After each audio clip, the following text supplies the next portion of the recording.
ভিডিওতে আমরা অষ্টম শ্রেণীর প্রথম পর্যায়ক্রমিক মূল্যায়নের ভূগোলের 6 নম্বর স্কুলের প্রশ্ন উত্তরগুলো আলোচনা করব। একের আয়তে দিয়েছে প্রোফেসিমা নিফেসিমার মধ্যে অবস্থিত বিযুক্তি রেখাটি হলো রেপিত্তি বিযুক্তি রেখা।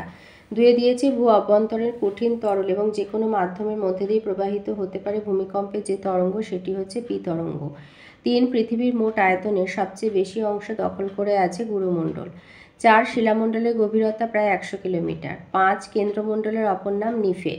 6 রবিনসন দ্বীপের গভীরতা 3 থেকে 4 কিলোমিটার।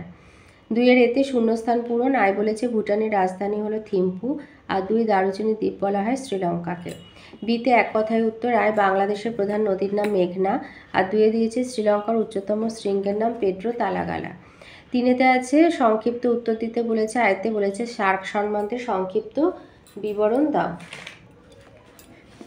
এইখান থেকে লিখবে যে ভারত এবং তার প্রতিবেশী দেশ মিলে শান্তি, স্থায়িত্ব এবং অর্থনৈতিক প্রগতির উদ্দেশ্যে যে সংস্থা 1985 সালে স্থাপন করেছিল তার নাম হচ্ছে শার্ক। শার্কের পুরো কথা হচ্ছে south Asian association for regional cooperation.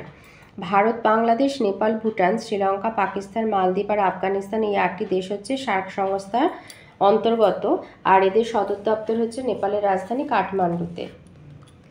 2তে দিয়েছে ক্যারেজ প্রথা কাকে বলে, এটা আছে বইয়ের 77 পাতায়। পাকিস্তানের পশ্চিমে শুষ্ক অঞ্চলে মাটির নিচে সুড়ঙ্গ কেটে কৃষিক্ষেত্রে জল নিয়ে যাওয়ার যে প্রথা তাকে বলা হয় ক্যারেজ প্রথা। 3তে দিয়েছে মায়ানমার থেকে ভারতে আমদানিকৃত দ্রব্যগুলির নাম। মায়ানমার থেকে এই মায়ানমার আমদানি ভারতের আমদানি দ্রব্য হচ্ছে সেগুন, শালকাঠ, রূপা, টিন, টাংস্টেন, মূল্যবান পাথর। 4 দিয়েছে নেপালের পর্যটন শিল্প সম্পর্কে যা জানো লেখো। লিখবে পর্যটন হচ্ছে নেপালের বৃহত্তম শিল্প, বিদেশি মুদ্রা আহরণের বৃহত্তম উৎস। পৃথিবীর 10টা উঁচু পর্বত শৃঙ্গের মধ্যে 8টা নেপালে অবস্থিত। সারা পৃথিবীর পর্বত আরোহীরা নেপালে পর্বত আরোহণ করতে আসেন।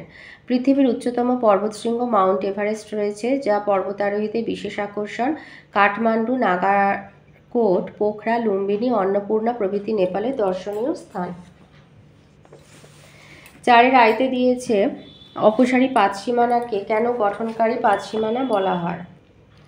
অপসারী পাতসীমানাকে গঠনকারী পাতসীমানা বলা হয় কারণ এক হচ্ছে দুটি পাত পরস্পর থেকে দূরে সরে যাওয়ায় পাতদ্বয়ের সংযোগস্থলে ফাটল বৃদ্ধি পায় ও ভূগর্ভস্থ ম্যাগমা উঠে এসে মহাসাগরীয় ভূত্বক সৃষ্টি করে।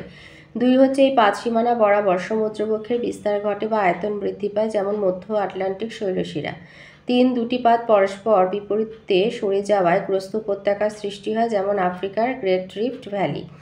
আর 4 হচ্ছে এই পাতসীমানা বরাবর উত্তপ্ত ম্যাগমা ফাটলের মাধ্যমে বেরিয়ে এসে সঞ্চিত হয়ে শৈলশিরা সৃষ্টি করে যেমন মধ্য সামুদ্রিক শৈলশিরা।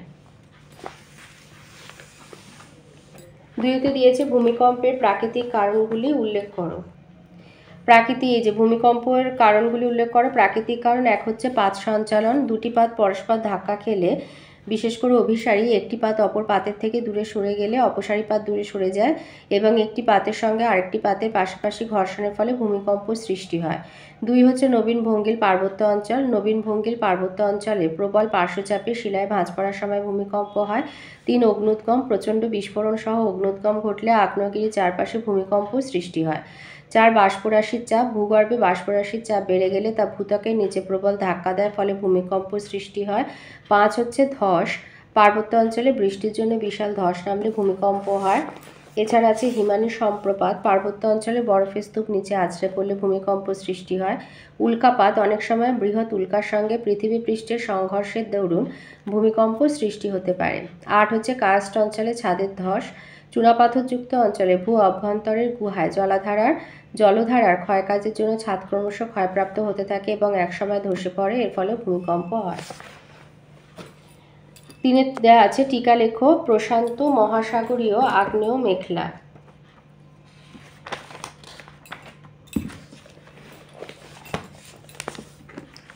লিখবে প্রশান্ত মহাসাগরীয় পাত ও প্রান্তবর্তী মহাদেশীয় পাতগুলি পরস্পর মুখোমুখি হলে প্রশান্ত মহাসাগরীয় পাত মহাদেশীয় পাতের নিচে নিমজ্জিত হয়, ফলে ভূ অভ্যন্তরের ম্যাগমা গহ্বরের উত্তাপে পাতের কিনারা গলে যায় এবং চ্যুতি বা ফাটলের সৃষ্টি হয়। ওই ফাটল পথ দিয়ে ভূ অভ্যন্তরের ম্যাগমা অগ্নুদ্গমের মাধ্যমে বেরিয়ে এসে আগ্নেয়পর্বতের সৃষ্টি করেছে। অতএব প্রশান্ত মহাসাগরের সীমান্তবর্তী অঞ্চলে সংঘর্ষজনিত কারণে অসংখ্য আগ্নেয়গিরির সৃষ্টি হয়েছে, যাকে প্রশান্ত মহাসাগরীয় আগ্নেয় মেঘলা বলা হয়। 4 দিয়েছে ভূগাঠনিক প্রক্রিয়া বলতে কি বোঝো?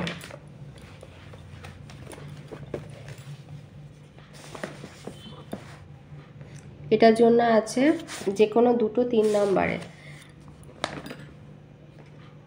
ভূগাঠনিক প্রক্রিয়া কাকে বলে? জিওটেকটনিক শব্দটির উদ্ভব ঘটেছে গ্রিক শব্দ টেকটন থেকে। গ্রিক দেশের স্থাপত্য তথা ভাস্কর্যের দেবতা ছিলেন টেকটন। এই জিওটেকটনিক কথার অর্থ হলো ভূগঠন।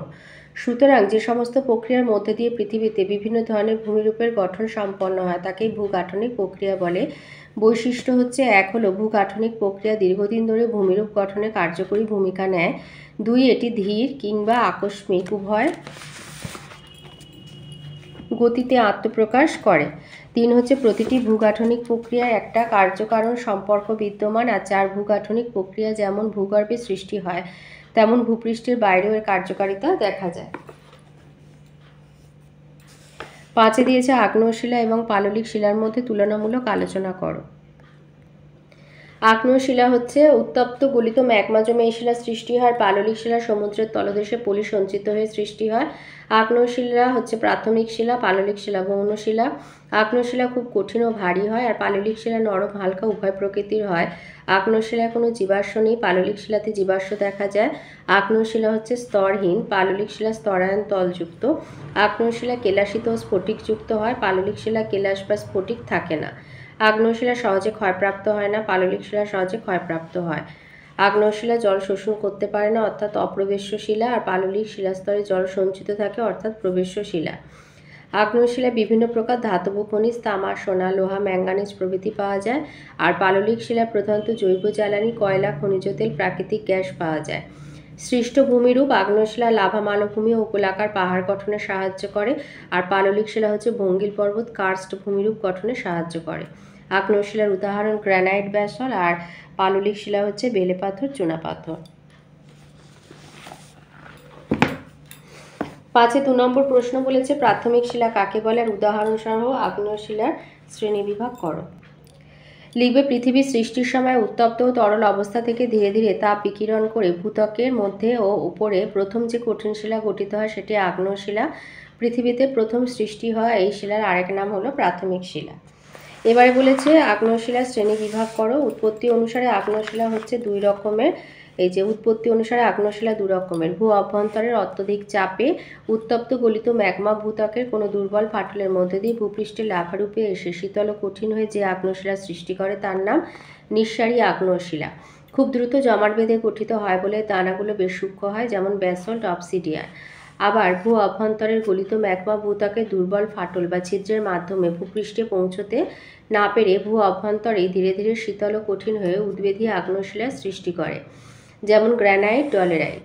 উদ্বেধী আগ্নেয় শিলা আবার 2 রকমের হয়, একটা উপপাতালিক, একটা পাতালিক। উপপাতালিক হচ্ছে ম্যাগমা ভূ অভ্যন্তরের কোনো ফাটল বা ছিদ্র পথে ধীরে ধীরে শীতল ও কঠিন হয়ে জমাট বেঁধে সৃষ্টি করে উপপাতালিক শিলা, যেমন ডলেরাইট।